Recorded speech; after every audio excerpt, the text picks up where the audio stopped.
ایران کا اسرائیل پر جوابی حملہ، رات بھر میزائل برسائے، 4 اسرائیلی ہلاک، 90 سے زائد زخمی، تل ابیب دھماکوں سے گونج اٹھا، 50 منزلہ عمارت تباہ، فوجی ہیڈ کوارٹر بھی ملیہ میٹ، وزارت دفاع کی عمارت کے قریب آگ بھڑک اٹھی۔ ایرانی حملوں پر سائرن بجتے ہی اسرائیلی شہری زیر زمین بنکرز میں چلے گئے۔ امریکی سفیر نے سوشل میڈیا پر اپنے پیغام میں کہا، یہ رات اسرائیل پر بہت سخت تھی، مجھے 5 بار بنکر میں پناہ لینی پڑی۔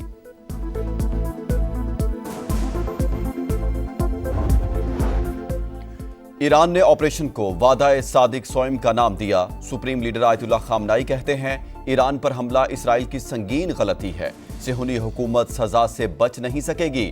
اسرائیل پر جلد خیبر میزائل داغے جائیں گے، جس کے اثرات دیکھ کر دنیا حیران رہ جائے گی۔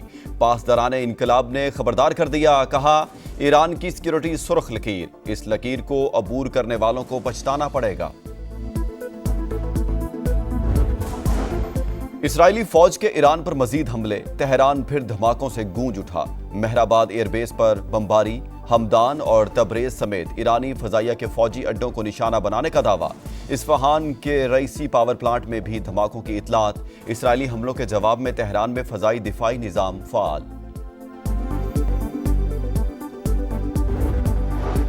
ایران کو اقوام متحدہ کے چارٹر کے تحت دفاع کا حق حاصل ہے۔ پاکستانی مندوب عاصم افتخار کا سلامتی کونسل کے اجلاس سے خطاب، کہا اسرائیل کی جانب سے خود مختاری کی مسلسل خلاف ورزیاں معمول بنتی جا رہی ہیں، عالمی برادری کشیدگی کم کرانے کے لیے اقدامات کرے۔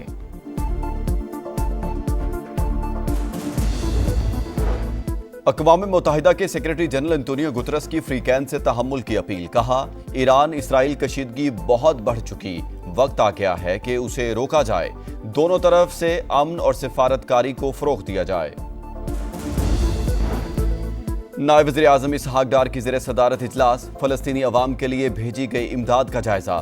غزہ میں بدترین صورتحال اسرائیل کی جانب سے انسانی حقوق کی خلاف ورزیوں کا نتیجہ قرار، فلسطین کی اخلاقی، سیاسی اور سفارتی حمایت جاری رکھنے کے عزم کا اعادہ۔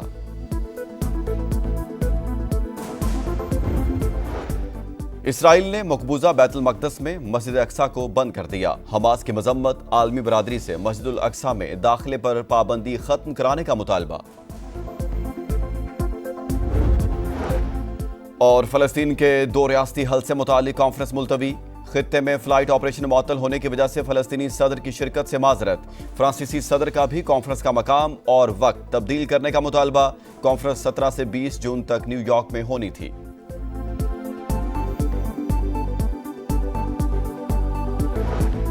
ایران کے خلاف جنگ آسان نہیں ہوگی، عوام کو طویل عرصے تک زیر زمین پناہ گاہوں میں رہنا پڑ سکتا ہے۔ اسرائیلی وزیر اعظم نیتن یاہو کا بیان، ایران کے میزائل اور ڈرون انفراسٹرکچر کو نشانہ بنا رہے ہیں، فی الحال خامنائی کو مارنے کا کوئی منصوبہ نہیں۔ اسرائیلی مشیر قومی سلامتی کا حملے جاری رکھنے کا عندیہ۔ اسرائیلی اخبار کے مطابق موساد نے تہران کے قریب ہی ڈرون بیس قائم کیے، حملے وہیں سے کیے گئے۔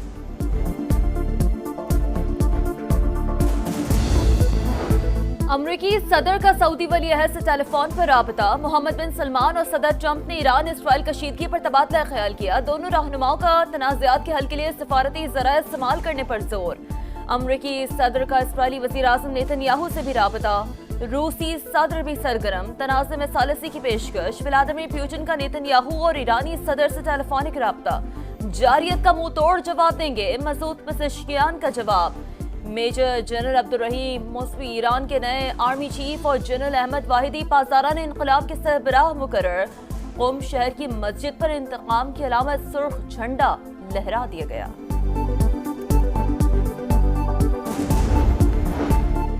اسرائیل کے ایران پر حملے کے حوالے سے سب کچھ معلوم تھا، تہران کو ذلت اور موت سے بچانے کی کوشش کی، اگلا مرحلہ مزید خطرناک ہو سکتا ہے، اس سے پہلے کہ کچھ بھی نہ بچے ایران ڈیل کر لے، ٹرمپ کا مشورہ۔ وزیر خارجہ مارکو روبیو بولے، امریکہ ایران کے خلاف کارروائی کا حصہ نہیں، امریکہ کی اپنے شہریوں کو ایران کا سفر نہ کرنے کی ہدایت۔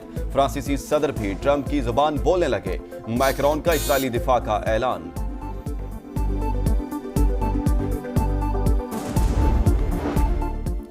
اسرائیل نے ایران پر بلا اشتعال حملہ کیا، پاکستان کی جانب سے شدید مذمت۔ یو این سیکیورٹی کونسل کے ہنگامی اجلاس میں عاصم افتخار کا بیان، کہا اقوام متحدہ کشیدگی کو مزید بڑھنے سے روکے، ایران کی خود مختاری اور علاقائی سالمیت کی کھلی خلاف ورزی ہے۔